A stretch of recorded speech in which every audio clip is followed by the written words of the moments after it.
7가지 언어라고 하는 책이 있습니다. 그 책에 이런 내용이 나옵니다. 미국의 실업가 스탠리 텐이라는 사람이 있는데 이 사람이 사월에서 성공하게 되었습니다. 부자가 되었습니다. 그런데 1976년 척추암 말기라고 하는 진단을 받게 되었습니다. 사업은 성공했지만 건강에는 성공하지 못했습니다. 돈은 벌었지만 건강을 잃게 되었습니다. 좌절이 심했습니다. 절망감이 왔습니다. 모든 사람들은 다 그 사람을 바라면서 돈은 벌었지만 건강을 잃었으니 안 됐다, 그렇게 생각을 하게 되었습니다. 그러던 어느 날 몇 달이 지나서 이분이 아주 병상에서 깨끗이 나와서 건강한 모습을 가지고 살아가고 있는 거예요. 깜짝 놀라는 거예요. 아니 저분이 어떻게 다 그 당시에 의술로 치료받을 수 없고 회복될 수 없고 또 그 불가능하다고 진단받았는데 어떻게 저분이 살아날 수 있을까 궁금해해서 물어보게 됩니다. 이때 이분이 그 사람들에게 이렇게 대답을 했습니다. 하나님께 감사하였더니 다 나았습니다. 병들게 된 것도 병들어 죽게 된 것도 죽음 앞에서 감사한 것밖에 없습니다. 하나님께 무조건 감사했습니다. 무조건 감사했더니 암세포가 다 없어지고 강건하게 회복되었습니다. 할렐루야. 그런데 여러분 이게 말이 됩니까? 간단한 이야기지만은 단순히 감사했다고 해서 암세포가 다 사라졌다, 여러분 이해가 됩니까? 그거 여러분 마음속에 쉽게 받아들일 수 있겠느냐 하는 거예요. 말이 안 되는 그런 고백을 이 사람이 하고 있는 것입니다. 그런데 정말 감사하면 암세포가 사라질까? 감사하면 죽을 수밖에 없는 사람이 다시 살아날 수 있을까? 이게 우리의 의문이 아니겠습니까? 텍사스 주립대학교의 암센터에서 31년간 연구한 김의신 박사님은 교회 우리 찬양대원들과 일반인들 사이에 실제로 면역세포인 NK세포가 얼마나 있느냐 조사를 했다는 거예요. 조사한 결과 교회에 찬양되어 있는 사람이 1000배가 더 높다, 그렇게 조사를 한 것을 발표를 했습니다.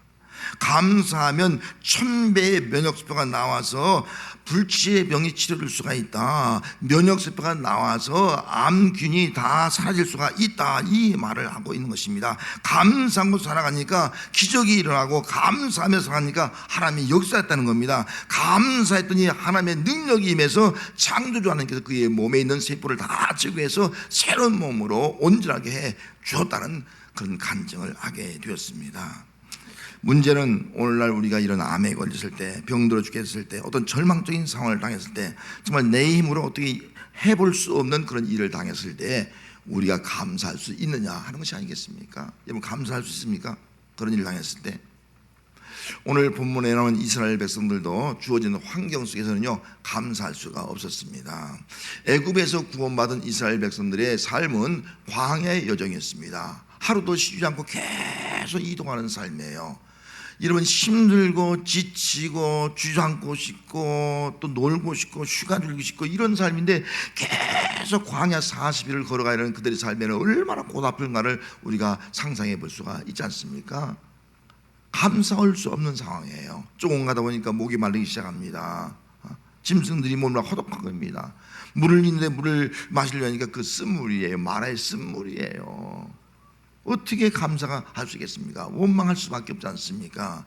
또 조금 지나니까 양식이 다 떨어졌습니다. 먹을 것이 없는 겁니다. 애굽에서 나온 양식이 다 떨어지니까 우리를 왜 이 광야로 인도했느냐, 굶어 죽게 만들려고 인도했느냐, 막 원망이 시작합니다. 그때 하나님 만나를 주지 않습니까? 조금 지나니까 만나도 실증이 난다, 질린다.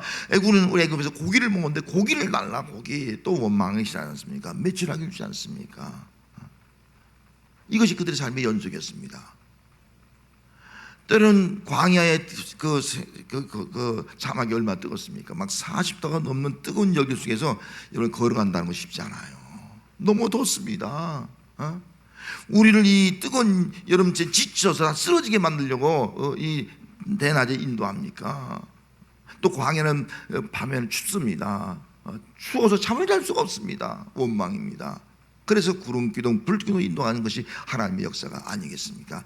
이스라엘 백성의 삶의 여정을 보면요, 광야 생활은요 원망불평할 수밖에 없습니다. 그래서 40년 동안 그들은 정말 원망불평하면서 살아가는 삶이 그들의 삶이었습니다. 그래서 하나님께서 맥주절을 지키라 그렇게 말씀하신 이유는 다른 것이 아닙니다. 그들로 하여금 이제 원망의 삶에서 다시 바꾸어서 감사하는 삶을 살아갈 수 있도록 하기 위해서 지금 맥주절을 지키도록 말씀을 하고 있는 겁니다. 특별히 오늘 본문 17절 말씀 16절 말씀에 이렇게 말씀하고 있습니다. 일곱 안식일 이튿날까지 합하여 50일을 계수하여 새 소제를 여호와께 드리되 그렇게 말씀했습니다. 새 소제, 새로운 곡물로 드린 제사가 소제입니다. 소제를 드릴 때는 그들이 이제 봄에 보리 농사를 하고 이제 또 밀 농사를 합니다. 그 농상을 거두어서 가루로 만들어서 거기에 기름을 붓고 유향을 부어서 흔들어서 하나님 앞에 요제를 드리는 것이 바로 맥주절의 모습이었습니다. 초실절 이후에 50일째 되는 날을 우리가 맥주절로 생각하는데 그 맥주절에 그들이 정말 열매를 거두어서 보리의 열매, 밀의 열매를 거둬서 그걸 가지고 하나님 앞에 드리면서 새 소제로 드려서 감사하라 그렇게 말씀을 하고 있는 겁니다. 여러분, 만약에 여러분들 같으면 어떻게 반응하겠습니까? 고생해서 가나안 땅에 들어가서 첫 열매를 거뒀습니다. 그런데 하나님 앞에 새 소제 드리라, 첫 단을 드리라, 그렇게 어떻게 반응하겠습니까?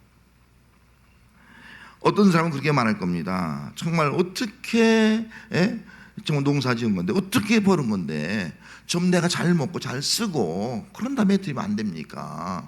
왜 먼저 드려야 됩니까? 또 어떤 분은 그렇게 생각해요. 하필 왜 먼저 드립니까? 나중에 좀 여유가 생기면 그때 드리면 안 됩니까? 왜 보리와 밀을 거둔 다음에 즉시 드리라, 첫 소제로 드리라 그렇게 말씀하시는 이유가 무엇입니까? 그렇게 생각할 수도 있는 것이 아니겠어요? 그런데 이스라엘 백성들은 말씀에 순종해서 보리와 밀을 거둔 다음에 첫 소제를 가지고 새 소제를 첫 단을 가지고 새 소제로 하나님 앞에 드렸습니다. 오늘 드린 내용의 그 예물이 굉장히 많습니다. 다 설명드릴 수 없지만은 한마디로 새 소제로 예물을 드렸다라고 여러분들 이해를 하시면 되겠습니다. 그들은 드릴 때에 가루를 가지고 또 기름을 부어서 또 유향을 섞어서 열매를 드리면서 하나님 앞에 흔들어드렸습니다. 흔들어드린다는 것은요, 온전히 하나님께만 드린다는 거예요. 온전히 제사에 하나님께 드린다, 그런 의미를 가지고 요제로 드리게 되었습니다. 자, 그러면은 이스라엘 백성들이 이렇게 보리와 밀을 추수해서 첫 소산을 하나님 앞에 드릴 때 그 드리는 반응이 어떻겠습니까? 드리는 반응은요, 감사로 받겠다는 거예요. 그동안 원망불평했어요. 사는 것이 힘들어요. 인생길이 괴로워요. 가나안 땅에 들어왔지만 농사짓고 일하는 것이 너무나 힘들어요. 그 가나안 족속과 싸우는 것이 너무나 힘들어요. 사는 것이 이렇게 고통스럽고 힘들고 정말 원망할 수밖에 없는 그런 삶의 모습이었는데 그들이 맥주절을 지키면서 드리면서 그들 마음속에 감사의 삶으로 바뀌게 되더라는 거예요. 하나님 감사합니다, 이 마음을 갖게 되는 거예요. 하나님, 여기까지 인도에서 우리가 가나안 땅에 들어온 거 감사합니다. 또 이 땅을 주신 거 감사합니다. 이 땅에서 이렇게 농사할 수 있는 거 감사합니다. 또 첫 열매를 거두게 한 것도 감사합니다. 이 열매를 거둘 수 있도록 햇빛과 단비를 골고루 주신 거 감사합니다. 또 지금 내가 살아있음에 감사합니다. 이렇게 우리 가족을 이렇게 있음을 감사합니다. 그들이 하나님 앞에 감사를 드린 백성이 되었습니다. 감사란 책을 이찬수 목사님이 썼습니다. 그 감사의 책에 이런 내용이 있습니다. 미국의 찰스 쉰들 목사님은 문제의 10%는 사실이라는 거예요. 객관적 사실이라는 거예요. 그러면서 나머지 90%는 우리 마음에 의해서 결정된다. 10%는 객관적 사실, 90%는 내 마음에 의해서 결정된다, 그렇게 말했습니다. 그러면서 이찬수 목사님이 그 책에 이렇게 기록했어요. 감사도 마찬가지다. 감사는 선택이다. 객관적으로 너무 풍요로운 것이 많아서 감사하는 것이 아니다. 어려운 가운데서도 감사를 선택이기 때문에 감사할 수 있는 것이다. 그리고 감사를 택했기 때문에 행복한 것이다. 이렇게 글을 써놨습니다. 그렇습니다. 여러분, 우리의 감사는 내가 소득을 많이 거둬서 감사하는 것이 아니고, 내가 풍요로워서 감사하는 것이 아니고, 내가 가진 것이 많아서 감사하는 것이 아니라 감사를 선택했기 때문에 감사한다. 내가 아무리 부유해도 감사를 선택하지 못하면 감사하지 할 수가 없고요, 내가 아무리 가진 게 없어도 감사를 선택하면 감사할 수가 있다는 거예요. 아무리 환경이 힘들어도요, 그 힘든 가운데 감사를 선택하면 감사할 수 있고요, 아무리 환경이 좋아도요, 감사를 선택하지 않으면 감사할 수 없다 하는 겁니다. 여러분, 내 환경, 내어진 소유 따지지 말고요, 항상 어떤 상황에서 감사를 선택할 수 있는 성도가 되시기를 주의 이름으로 축복합니다. 감사를 선택하면 그 사람은 그 감사 때문에 행복해진다. 하나님께서 이스라엘 백성들이 이렇게 새 소재로 첫 열매를 드리게 되었습니다. 그때 하나님께서는 어떻게 반응했을까? 18절 말씀에 너희는 또 이 떡과 함께 1년 된 흠없는 어린 양 7마리와 어린 수소 1마리와 수양 2마리를 드리되 이것들은 그 소제와 그 전제물과 함께 여호와께 드려서 번제로 삼을지니 이는 화제라 여호와께 향기로운 냄새라. 지금 복잡한 제물 드렸어요. 다 이렇게 여러 가지 제물 드렸는데, 한마디로 소제 드릴 때 그 소제와 함께 번제까지 드렸거든요. 그때 하나님께서 반응은요, 여호와께 향기로운 냄새다, 그렇게 말씀했어요. 그럼 향기로운 냄새가 뭐냐? 이 향기롭다는 그 말은 오래 보면요, 평화롭다, 평안하다, 마음이 즐겁다, 기쁘다 하는 거예요. 그럼 냄새라는 것이 뭐냐? 냄새는요, 흠양, 내가 받아들인다, 숨을 쉬다 내가 받아준다, 그 말씀이에요. 이스라엘 백성들이 맥주절로 새 소산을 가지고 그들이 하나님 앞에 감사의 예물을 드릴 때에 하나님께서 기쁘게 즐겁게 다 받아주셨다, 다 받아주셨다, 이 말씀을 하고 있는 것입니다. 원래 하나님 앞에 제사 드릴 때는 5대 제사가 있습니다. 5대 제사. 절기로 말하면 유월절, 또 우리 맥주절, 장막절, 그렇게 크게 3대 절기가 있고, 또 제사로 말할 때는 번제가 있고, 또 소제가 있고, 화목제가 있고, 속죄제가 있고, 속건제가 있습니다. 그런데 오늘 본문에는 4가지 제사만 기록되어 있습니다. 소제, 번제, 화목제, 속죄제 4가지 제사가 기록되어 있습니다. 복합적으로 다 드린 거예요. 그럼 번제가 뭡니까? 번제는 하나님 앞에 감사합니다 해서 희생과 헌신하는 거예요. 소제는요, 감사제사예요. 하나님 감사합니다, 감사제사예요. 번제는 희생과 헌신이에요. 그럼 화목제는요, 화목이에요. 하나님과 화목하고 또 성도들과 이웃과 화목한 제사가 바로 화목. 속죄는요, 용서받는 거예요. 우리가 죄 지었지 않습니까? 그 죄 지은 것을 다 용서받는 것이 속죄제라고 볼 수가 있는 것입니다. 그러면 이스라엘 백성들이 오늘 말씀 속에서 보니까 이런 제사를 종합적으로 다 드렸는데, 특별히 소제와 번제와 아울러서 드릴 때 여호와께 향기로운 냄새다, 그 말씀을 했습니다. 그러면 정말 이스라엘 백성들이 맥주절을 지킬 때 하나님께서 그 제물을, 그 감사를 기쁨으로 받은 이유가 뭐냐는 거예요. 왜 하나님께서 이 향기로운 냄새로 받으셨느냐, 그 이유가 뭐냐 하는 겁니다. 그 이유는 2가지입니다. 하나는 땅의 주입니다 하는 고백과, 또 한 가지는 수학의 주권자입니다 라는 고백이에요. 그들은 가나안 땅에 들어왔을 때 이 가나안 땅이 본래 땅의 주인이 누굽니까? 가나안 땅 주민들이 가나안 땅이었어요. 그리고 자기들은 가나안 족속을 쫓아내서 자기들이 차지한 거예요. 그런데 땅의 주인이 누구라고요? 이 땅의 주인은 옛날부터 살던 가나안 땅의 사람들이 주인이 아닙니다. 이 땅은 내가 살고 있고 내가 차지하고 있지만 이 땅의 주인은 내가 아닙니다. 이 땅의 주인은 하나님입니다. 이 고백을 외우고 있는 거예요. 이 고백은 오늘로 말하면 내가 살고 있는 땅의 주인이 내가 아니라 하나님입니다. 내가 살고 있는 아파트의 주인 내가 아니라 하나님입니다. 이 고백하는 거예요. 주인을 하나님으로 고백하는 거예요. 그 고백을 할 때 하나님께서 그 제사를 향기로운 제물로 흠양하셔서 받아주셨다 하는 겁니다. 아무리 많이 들어도요, 하나님이 주인 것을 고백하지 않으면 기뻐 받는 것이 아니에요. 또 한 가지는 주권자예요. 주권자. 이스라엘 백성들이 가나안 땅에 들어와서 처음으로 농사지었습니다. 그리고 열매를 거둔 거예요. 자, 그러면 이거 내가 씨를 뿌리고 내가 노력하고 그래서 거둔 겁니까? 그러면 내가 수고하고 내가 수고한 열매가 되는 거예요. 그런데 그들은 그렇게 고백하지 않습니다.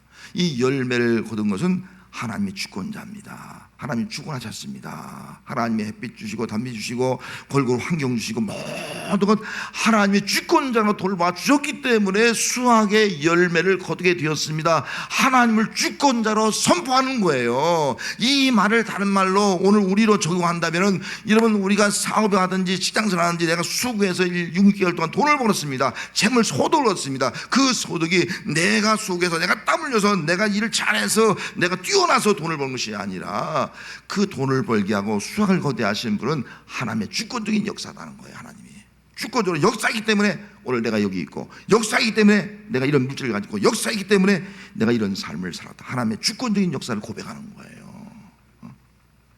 그러니까 하나님이 그 재물을 향기로운 냄새라 이 말씀하고 있습니다. 여러분, 오늘 우리가 하나님 앞에 맥주 감사 예물을 드리고 있습니다. 여러분, 어떤 예물을 드리고 있냐는 거예요. 예물을 많이 드리고 작게 드리고 이게 중요한 것이 아니에요.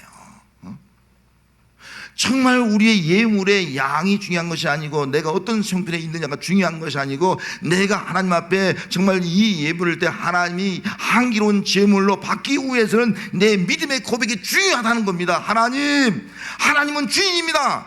내 땅의 주인, 내 아파트의 주인, 내 생명의 주인입니다. 이 고백인 거예요. 하나님은 주권자입니다. 내가 하는 모든 일 하나님이 주관하신 분입니다. 하나님이 주관하시지 않으면 될 수가 없습니다. 되돌아보니까 다 하나님이 주관하신 거예요. 하나님이 다 인도하신, 하나님이 하신 거예요. 주권대로 고백하는 거예요. 그럴 때 그 감사를 하나님이 기뻐 즐거이 받으시는 겁니다. 오늘 여러분들이 드리는 이 맥주 감사가 바로 이 고백이 되시길 바랍니다. 하나님 감사합니다. 하지만 하나님은 내 모든 것의 주인입니다. 하나님, 내가 하는 모든 일의 주권자입니다. 이 믿음을 가지고 고백하면서 감사할 때 하나님께서 여러분들은 감사를 기꺼이 받으시고요, 여러분 삶의 인생의 모든 것에 다 주인 되시고요, 여러분들 하는 모든 일 누가요? 하나님이 주권자로 주권하시는 역사가 나타나게 될 줄로 믿습니다. 또 감사라는 책에 이찬수 목사님 쓴 책인데, 그 책에 이런 글이 기록되어 있어요. 세뮤얼 라이보비치 변호사입니다. 이 사람은 평생 사형수를 위해서 변호한 사람이에요. 무료 변호를 해요, 사형수를 위해서. 그래서 이분은 놀랍게도 자기가 변호해서 사형수가 무기징역으로 오고, 또 사형수가 또 감형되어지고, 또 오래 있다가 풀려나고, 이런 일이 났습니다. 그래서 이분이 그 사형수를 변호해서 많은 사람들이 죽음으로도 벗어난 사람이 78명의 사람이 죽음에서 벗어났다는 거예요. 감형되든지 또 무기징역하든지 나중에 풀려나든지 그렇다는 거예요. 그런데 이분이 이런 고백합니다. 78명의 사형수를 어떻게 자기가 변호해서 살려줬는데 그 누구로부터 다음 한 단어를 들은 적이 없다는 거예요. 두 글자를 들어본 적이 없다는 거예요. 여기 두 글자가 뭐예요? 감사. 한 단어가 뭐예요? 감사. 들어본 적이 없다는 거예요. 어떻게 이럴 수 있었습니까? 어떻게 사형수가 죽음에서 벗어났는데 어떻게 감사 이 단어를 들어보지 못했다고 이 고백을 하고 있느냐는 거예요. 디모데후서 3장 1절 2절에 보면, 너희가 이것을 알라. 말세에 고통한 때가 이르니 사람들이 자기를 사랑하며 돈을 사랑하며 쭉 나가면서 감사하지 아니하며. 말세에 고통한 때가 이런 거예요. 사람들이 자기를 사랑하고 돈을 사랑한다는 거예요. 그리고 감사하지 않는다는 거예요. 이게 말세의 모습이 된다는 거예요. 이게 우리 고통이 된다는 거예요. 여러분, 내가 나 자신을 사랑하면요, 그리고 그 사람이 돈을 사랑하면요, 절대로 하나님 앞에 감사할 수가 없다는 겁니다. 우리는 하나님을 사랑하고요, 하나님의 은혜를 알 때에 우리가 감사하는 삶을 살아갈 수 있다, 이 말씀을 하고 있는 것입니다. 오늘날 많은 예수 믿는 성도들이요, 이 말세의 영향을 받아서요, 다 자기를 사랑해 돈만 사랑하는 거예요. 그래서 감사가 사라지고 있다는 거예요. 우리 맥주를 통해서 우리는 알아야 됩니다. 우리가 내가 혹시 이 78명의 사형수처럼 말이죠, 두 단어 감사를 모르고 있는 사람 아니냐. 우리가 이걸 안다고 하면은 오늘 우리는 자기를 사랑하고 돈을 사랑하기보다 하나님을 사랑하고 또 가족을 사랑하고 이웃을 사랑하고 하나님의 은혜를 알고 부모님의 은혜를 알고 주변 사람의 은혜를 알고, 그럴 때 우리는 나도 모르게 감사, 두 한 단어, 두 글자, 감사가 나오는 거예요. 감사. 여러분, 우리 앞에는 두 길이 있습니다. 자기를 사랑하고 돈을 사랑하며 감사가 없는 길이 있고요, 하나님을 사랑하고 이웃을 사랑하면서 감사하는 길이 있습니다. 여러분, 어떤 길을 선택하고 어떻게 살아가야 하겠습니까? 오늘 우리는 맥주절을 맞이해서 오늘 예배드리고 있습니다. 맥주절에 생긴 일이 뭡니까? 맥주절에 생긴 일은요, 감사예요. 그동안 감사할 줄 모르고 원망 불평 모든 그런 삶을 여정을 살아온 그들이 맥주절을 지키면서 그들의 입에서 감사가 나온 거예요. 하나님 감사합니다, 모든 일에 감사합니다, 감사합니다, 이 고백을 하게 되더라 하는 겁니다. 다시 말하면 그들의 감사가 하나님이 기뻐 흠양하시는 향기로운 제물이 된 것은 그들이 감사할 때 어떻게 감사한 거예요? 그냥 물질만 많이 들여서 감사한 것이 아니라는 거예요. 하나님은 내 땅의 주인입니다. 하나님은 내 아파트의 주인입니다. 하나님은 내 생명의 주인, 내 인생의 주인입니다, 이거 한 거예요. 하나님은 내가 하는 모든 일의 주권자입니다. 내가 사업을 하든 그 어떤 일을 하든 어떤 직장생활을 하든 내가 하는 모든 일에 하나님이 주권자입니다. 하나님 주권적인 역사로 이루어졌습니다. 이 고백을 하는 성도가 되시길 바랍니다. 이게 맥주절의 의미예요. 그런데 주어진 환경 속에서 무조건 감사를 선택했어요. 그럴 때 누가 역사합니까? 정말 하나님이 내 삶의 주인이 되는 거야. 정말 내가 하는 모든 일에 하나님이 주권자가 되는 거예요.